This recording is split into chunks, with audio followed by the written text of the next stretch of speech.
V8? Really? This V8. Yeah, well done, well done.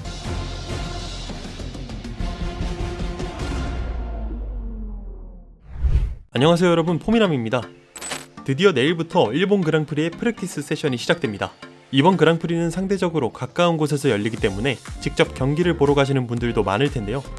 오늘은 호주 그랑프리 돌아보기의 마지막 편으로 일본 그랑프리가 홈 그랑프리인 드라이버가 있는 팀에 대해 이야기해보려고 합니다. 바로 RB입니다. 사실 RB는 1라운드, 2라운드 동안 굉장히 소란이 많았던 팀 중 하나였습니다. 1라운드인 바레인 그랑프리에서는 전략적으로 팀 오더를 수행하던 중 삐걱거렸고 쿨다운 랩에서의 츠노다의 행동이 문제가 되기도 했습니다. 2라운드인 사우디아라비아 그랑프리에서는 츠노다는 퀄리파잉에서 구그리드라는 나름 포인트권에 도전해볼 만한 위치를 잡았음에도 불구하고 마그누센표 기차에 묶이며 이를 결과로 만들어내지 못했고 리카도는 예전의 모습은 없어진 채 퀄리파잉과 레이스에서 츠노다에게 밀리며 좋지 못한 모습들만 보여주기 바빴습니다. 때문에 3라운드에서 보여줘야 할 모습들은 분명했습니다. 츠노다는 좋은 스타팅 그리드의 이점을 살리고 레이스에서 약하다는 자신에 대한 편견을 부수며 RB의 첫 포인트를 가져와야 했고 리카도는 적어도 츠노다만큼이라도 퀄리파잉에서 좋은 모습을 보여주는 것이 우선이었을 겁니다.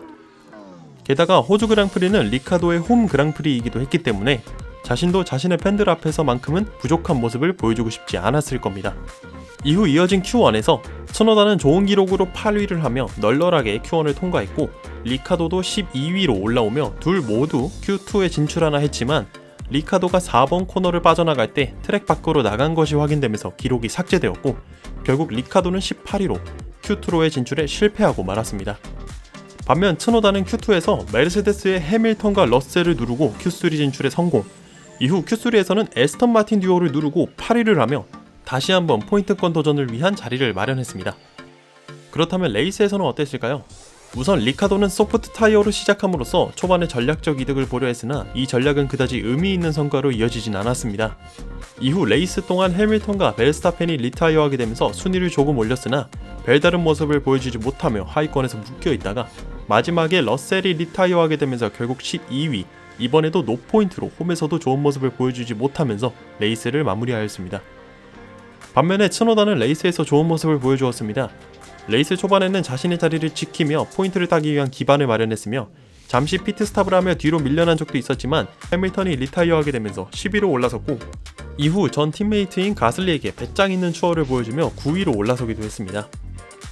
레이스 막바지에는 메르세데스의 러셀이 사고로 리타이어하게 되면서 8위로 레이스를 마무리 지었으나 레이스 종료 후 에스턴 마틴의 알론소가 러셀의 사고와 연관이 있다는 이유로 20초 페널티를 받게 되면서 순위를 한 단계 끌어올린 7위로 레이스를 마무리하게 되었습니다.